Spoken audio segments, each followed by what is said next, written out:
大家好，我是群主，欢迎来到我的参数分析节目。由于我的视频大量被盗呢，做个防盗认证。如果你们看到我的视频不是通过这两个账号发出来的，那他们都是小偷啊，请认准阳光使者啊。好，言归正传，华为没有开发布会啊，直接上架了两款最新款的华为平板啊。在上一条视频当中，我已经讲完了 MatePad Air 2025款。那么本期视频我们讲的是最便宜的 MatePad 11.5S。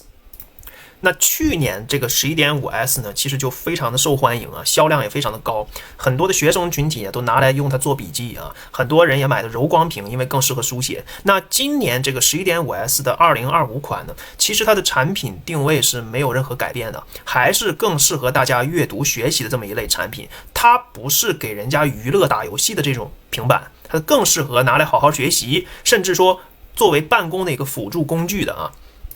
那既然刚才说到 11.5S 是比较便宜的，我们先看一下它的价格啊。因为这个 11.5S 啊，它这个配置稍微有点乱啊，它分3个选择。你看啊，一个叫最便宜的灵动款啊，灵动款就是不是柔光屏啊，是那种标准的玻璃的那种屏幕，然后它的价格是最便宜的哈，它的价格是1780啊，就相当于1800了，对吧？接近1800的价格。如果你有学生教育优惠的话，就是能再便宜80块钱，就是1700啊，1700。那么这个价格就是它的最低配8+256啊，8+256。请注意哈，只有灵动版才有这个8+256的配置啊。那它你看啊，第二个版本叫什么？叫标准版。请看这里啊，标准版就没有8+256了。标准版就是12+256起步啊，就是它不是柔光屏，但是它的芯片配置要比灵动版好一些啊，然后再加上它是一个12+256起步的一个内存啊，内存是12G 的啊，它的运存要大一些。那么灵动款很多人说够不够用啊？如果说你只是看看网课、记记笔记的选手啊，你对未来它这个芯片的性能，包括这个内存的后台留存的要求没有那么高的话，8+256你拿来做基本的这些学习的用途都够了，而且它还是最便宜的版本，前提是你能买得到。我不知道这个8+256的这个版本呢会不会缺货，因为它刚上架，我也不好说啊。那么标准版和柔光版就不一样了，它们的芯片性能会比灵动款啊再高一点。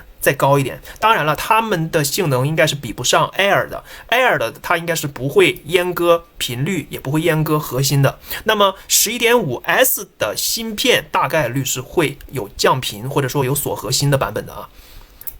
因为如果性能都是一样的话，那高配的 Air 和 Pro 就不要卖了，对吧？所以说这是很正常的事情。我只是先解释清楚啊，这灵动款啊其实是最便宜的，然后标准版也是普通玻璃带反光的那种玻璃啊，柔光版是最贵的。那我们看一下哈，标准版因为就没有8+256了啊，12+256的标准版就是2040啊，2040。如果像这个就是有教育补贴的，应该是如果说没有教育补贴，还能再稍微贵一点，但是贵不了太多了啊，就是2000出头这么一个价格。那柔光版是最贵的啊，柔光版是2300这样的一个价格啊。如果你有教育补贴的话，就是能稍微便宜点哈，就柔光版的价格，你看教育是优惠100块钱，也没有说优惠力度特别大吧。就算你没有学生教育补贴的话，价格应该也可以接受。但是没补贴的话哈，价格就稍微贵一点，就2800了啊，就2800。那你看 Air 有补贴，价格也才2800是吧？所以说 11.5S 确实是相对便宜，但是柔光版的价格比 Air 其实没有便宜太多，对吧？可能就是600-700块钱就便宜这么一些。那可能很多人就会纠结了，那如果我的预算不差这600-700的话啊，就差几百块钱，那我是选 11.5S 有性价比呢，还是选 Air 有性价比，对吧？可能是有部分群体会有这个纠结，因为这些人可能不差这几百块啊，咬咬牙也能上 Air， 对不对？那么对于可能预算稍微偏低一些的学生群体的话，你买 11.5S 就可以，不需要犹豫，因为它这个华为这几个平板吧 ，Pro、Air， 包括这个 11.5S， 等级非常森严啊，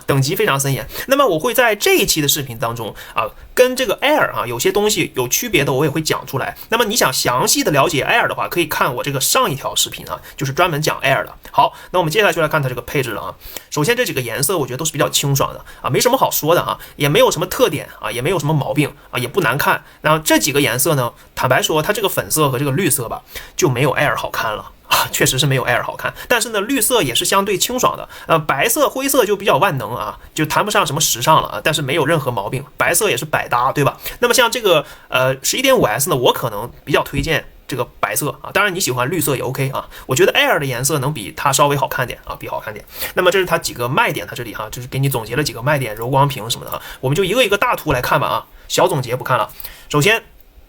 那么这个重量和这个厚度跟 Air 就是不一样的啊，它这个重量要比 Air 轻，哎，你看的是吧？虽然它更便宜，但是它更轻，为什么呢 ？Air 是12寸的，它是11.5啊，11.5的屏幕尺寸也要比 Air 稍微小一圈，其实也没有小很多。你阅读、学习、看视频，其实不会有特别大的差距啊，不会有特别大的差距，都是 LCD 的屏幕啊。然后它的厚度要比 Air 厚一点。啊，那相比之下 ，Air 确实要比这个11.5S Air 哈，其实它并不比 Pro Air 多少哈，但是它比这个11.5S Air 了一些。那么它是6.1毫米，我认为哈，就跟去年那款其实差不多的啊，我认为是完全可以接受的。这个平板呢，如果你是拿来学习，用华为自研的那个华为笔记 APP 的话，依然是非常好的一个选择，对吧？好，接着往下看啊，这几个颜色就不说了啊，啊，它这个不叫粉色，叫紫色啊。好。云吸柔光屏啊，这个云吸柔光屏，我们就叫它柔光屏啊。柔光屏纳米蚀刻玻璃嘛，跟 Air 用的工艺是一样的啊。那么不一样的地方在于呢，它这个柔光屏的亮度没有 Air 高。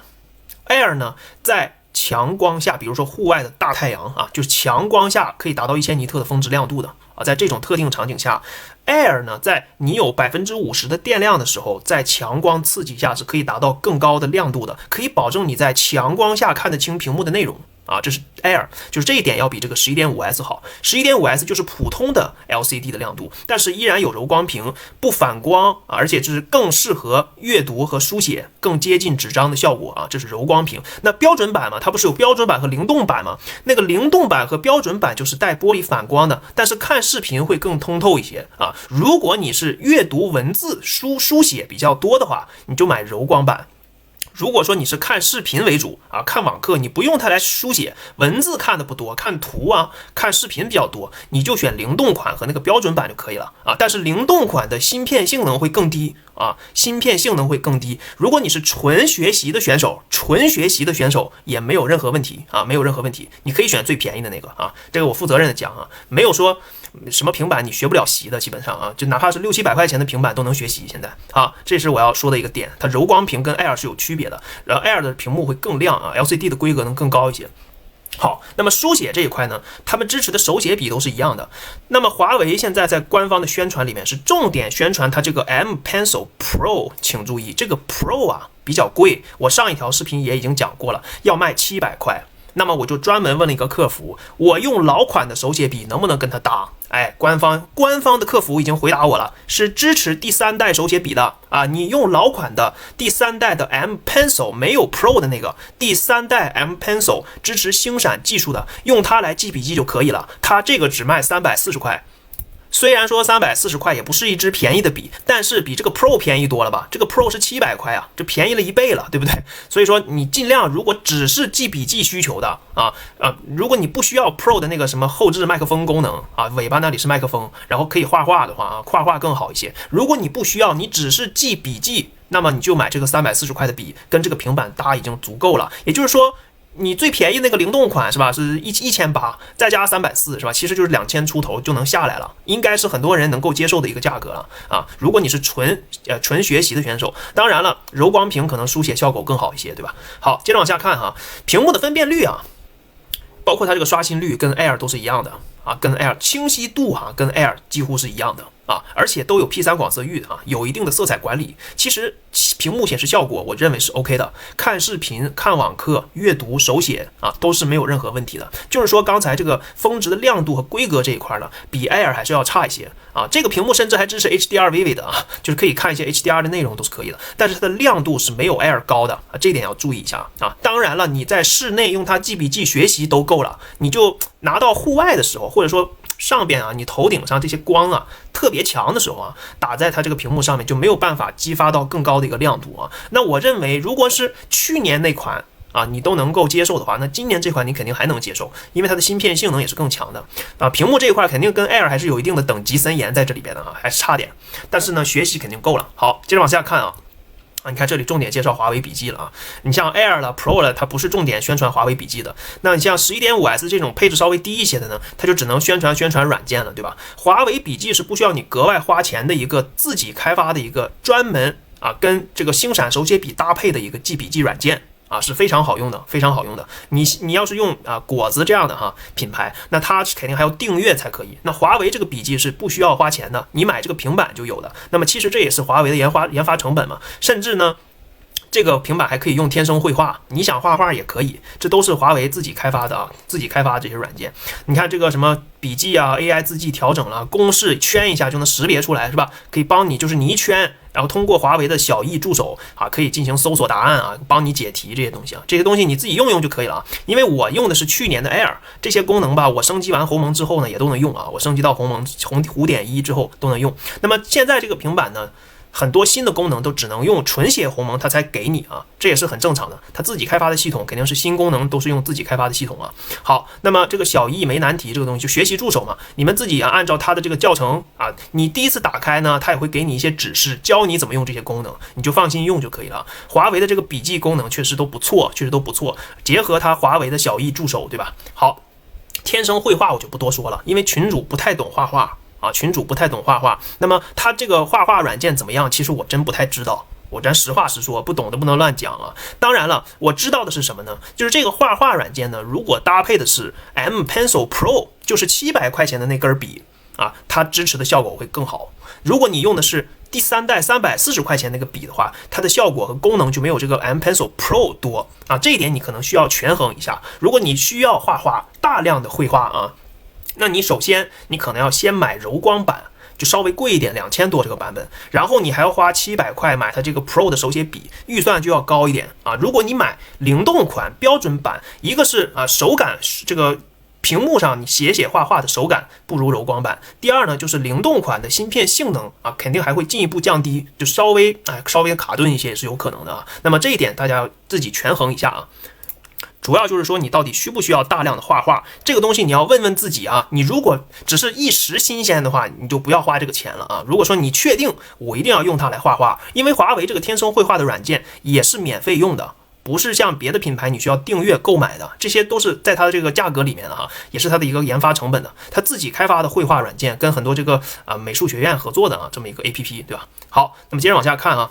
这个电脑应用，鸿蒙电脑应用，就是它会支持这种像 PC 一样这个 WPS Office， 而且还可以看这个论文的CAJ Viewer 还有万星脑图、这思维导图这些东西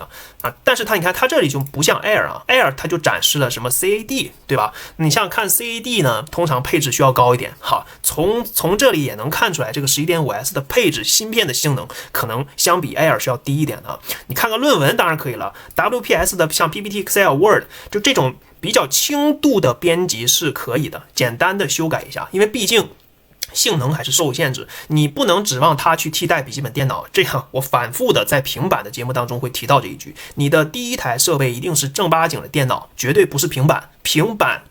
更多的作为一个辅助的工具来用。好，我这一点一定要提醒一下啊。好，办公学习都是辅助工具。那么鸿蒙5这个鸿蒙 OS 5就纯写鸿蒙了，就是不兼容安卓框架，很多安卓的 APK 软件可能就用不了了啊。那么你只能装这个华为的软件商店里面的这些软件华为软件商店里面的软件。那么它有一些自由多窗这些功能。那么很多华为鸿蒙系统最新的功能呢，就只能用在新的设备的新的系统上面那以前老设备还用鸿蒙 4.2 的系统的。你想用一些比如说新的小艺助手啦，就更多的 AI 功能的话，你就得升级到最新版的鸿蒙 5.1 的正式版那群主我呢用的是去年的 Air我已经升级到了新的鸿蒙了，就正式版的鸿蒙 5.1。我觉得作为一个基础应用，作为我的一个辅助工具，我拿来阅读或者看视频的时候已经不需要再降级了也不需要就是说觉得不好用就基本的功能已经可以满足我了。但是现在这个鸿蒙生态呢，很多软件虽然能装、能打开、能用，但是功能还不够全，这个就根据自己的需求来选，看你平时的应用在这上面能否完美的适配好这一点就注意一下就行了。什么试都行那么这里看它的电池了，这里讲的电池，那么8800毫安时的电池就比 Air 的电池小了而且小了不少。Air 是10100毫安Air 是1万多毫安的电池，这个是8800毫安就是稍微小了些。啊，从这也能看出来等级森严，对吧 ？Air 的电池明显要比它大一些啊，而且呢，它是40瓦的充电 ，Air 是60瓦的充电啊，66啊，官方标的是66。那么这个40瓦充电配合8800的电池呢，我估计充电跟 Air 是一样的速度啊，就是说它的电池更小，充电功率更慢，所以它的充电速度呢跟 Air 的大电池应该是一样的，都是1个半小时能充满的，大概就这么个时间啊，1个半小时能充满啊。那我觉得呢，如果你买灵动款，性能更低一点的话，配合这个电池呢，可能续航还能稍微长一些啊，稍微长一些啊。那么标准版和柔光版的续航应该是比不上 Air 的，应该是比不上 Air 的。但是呢，作为纯学习的选手呢，你一天用下来也是没有任何问题的啊，也是没有任何问题。基本上你拿来记笔记也没有什么电量的焦虑啊，没有什么电量的焦虑，只是 Air 电池会更大一些。就是说呢，你适合买哪款呢？结合价格来看啊，结合价格来看。那么这里的网络信号这里呢 ，WiFi 6啊，它是 WiFi 6，相比于 Air 呢，也确实是又低了一档啊。Air 现在已经支持到 WiFi 7了啊，那么这个 11.5S 呢是 WiFi 6的啊，就是确实是等级森严。但是你说现在学习办公 WiFi 6不够吗？肯定是够的，甚至现在绝大多数家里的路由器 WiFi 6的、WiFi 5的都有，是吧？就是可能更多的是 WiFi 6啊，那 WiFi 6的平板这样的一个网络信号是绝对没有任何问题的，网速该快的时候还是会快的啊，就是说慢的话只是因为那边的宽带不好，基本上 WiFi 6是够用的，但是等级确实很森严 ，Air 的规格就要更高啊。扬声器也是一样，这个扬声器呢，它标的是4扬声器 ，Air 呢标的是6扬声器，由此可见 11.5S 的喇叭这个听音乐啊，听的效果也不如 Air 啊，也不如 Air， 但是你学习上网课。真的就是说要求没那么高的话，看看视频什么的，刷刷视频、刷刷剧，看看动画片也都能看，也都能听啊，就是没有你想象那么差，但是它绝对规格没有 Air 高，这是肯定的啊，这是肯定的。好，那么它虽然说喇叭不是很好，但是它也有华为的音频算法啊，就尽可能的提升音质，通过算法的优化啊。好，小字这里呢就不多看了。那目前看到这里哈，基本上你适合买哪个配置，买哪个价格，就看自己的需求啊。那我们看一下具体的这个规格有没有什么漏掉没讲的，长宽高啊、重量、厚度已经说过，就不多说了。屏幕这里也都讲过了，不多讲了啊。就是你是买柔光版还是买标准版，还是说你买最低配的灵动版啊？其实哪个学习都是够用的啊，哪个学习都是够用的，只是柔光版更适合阅读文字和书写啊，这样的效果会更好。而柔光版看视频的清晰度其实不如标准版。因为标准版是那种反光的那种通透的玻璃那种感觉，看视频效果反而好一点啊。但是柔光版它不反光啊，是吧？所以柔光版还是更贵一点，芯片用的也是最好的啊。那么鸿蒙 5.0 就不多说了啊，机身内存啊，直接就是256和512起步的啊，它就没有128的了。啊，它就没有128的了。那么运行内存呢？灵动版是8G 的，标准版和柔光版是12G 起步的，它就没有16G 了啊，就8G 和12G，只有灵动版是8G 啊。好，那后置摄像头呢就比较低了 ，Air 是5000万像素。啊，这个 11.5S 是1300万像素最便宜那种摄像头啊 ，11.5S 摄像头就是砍了一刀啊，就是不算砍了一刀吧，它就定位就这个定位啊，1300万像素规格比较低，然后拍视频呢也只能拍到30帧，也只能拍到30帧啊，而且是1080P 的，拍不了很高清晰度也很高的帧率，可能是因为摄像头的规格，也可能是因为摄像头加上芯片的算力导致的啊，都有可能。那么很多人说，那它芯片算力是不是不行啊？其实不是啊，相比去年那款仍然是啊一些升级是有升级的，它的性能依然是升级的。再结合纯血鸿蒙系统的优化的话，我认为今年这个2025款的 11.5S 依然是适合学习的一款产品啊，而且它没涨价的啊，它没涨价，相比去年它没有涨价。那么前置摄像头800万像素，这个前置自拍的摄像头呢，跟 Air 好像是一样的。啊，甚至说光圈还不一样 ，11.5S f2.0 光圈 ，Air 是 f2.2 的光圈啊。那么 11.5S 摄像头，你基本上可以理解为跟 Air 是差不多的，跟 Air 是差不多的。反正你自拍了、开会了是吧？然后聊个天呢，什么都是够用的啊，都没有什么问题啊，没有什么问题。也该清晰也都挺清晰的。然后电池呢，就刚才我说的啊，额定容量是8700啊，就是8700到8800之间这么一个电池容量，比 Air 的电池实打实的小了一些啊，小了一些。然后充电的速度也慢了一些，但是充满大概都是1个半小时的水平啊，1个半小时的水平。那么刚才 WiFi 已经说了啊，最高支持到 WiFi 6啊，够用了，够用了。蓝牙是5.2的，什么蓝牙耳机了，什么都可以完美的支持，这些都不需要说了啊。然后呢 USB 接口这里却没有砍掉啊，它还是支持 USB 3.1 Gen 1的速率，也就是 5G 的 USB 3的速率啊，5G 的一个速率跟 Air 是一样的，接口的速度跟 Air 是一样的，然后跟 Air 一样啊，送的数据线就是充电那根线啊，也是 2.0 的速率。如果你需要大量传输数据的话，买一根 USB 3的数据线啊，必须要单独买这个。但我觉得大多数人可能都用什么互联互传，在网上直接就传了。好，然后支持什么 WiFi 定位，那么它就没有那个星闪定位了，只支持 WiFi 定位啊。好啊，跟 Air 是有星闪定位的啊，那么确实是又有点差距是吧？好，或者传感器都是有的，环境光，麦克风2个，这个跟 Air 是一样的，扬声器啊比 Air 规格又小一点啊。那我觉得全方位来看哈。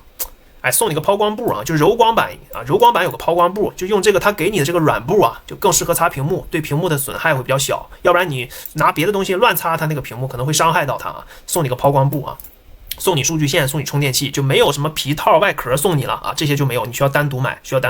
啊。那我觉得看下来呢，很显然啊，它的产品定位跟去年那款是一模一样的，相当于迭代升级款，更新了一个鸿蒙纯血的系统。然后更新了一下这个芯片的性能啊，有所升级。Air 也是一样啊，就是常规的迭代升级，但是 Air 用的是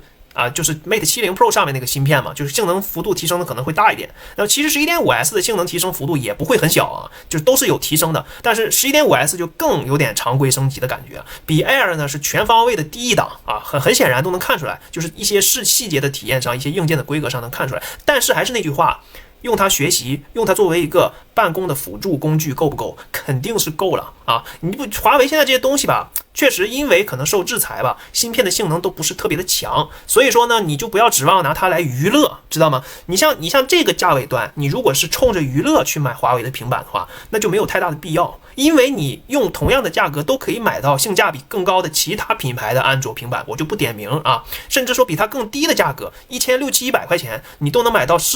比它更适合娱乐的平板。但是华为呢，它有自身的一些开发的优势，对吧？研发的优势，比如说自己研发的华为笔记配合星闪的手写笔的话啊，它的延迟会比较低，书写的体验会比其他安卓品牌的这个平板电脑的延迟会更低，包括它不是还能画画吗？得益于它的星闪技术嘛，对不对？所以说它有自己研发的这样的一个优势，包括鸿蒙系统的鸿蒙生态，如果你家里有智慧屏，如果你有华为手机的话，它的联动效果也会更好一些。那么就根据自己的需要来进行选择就可以了。柔光版啊，灵动款、标准版，你们看好了选，结合它的价格来选，好吧？那我就把它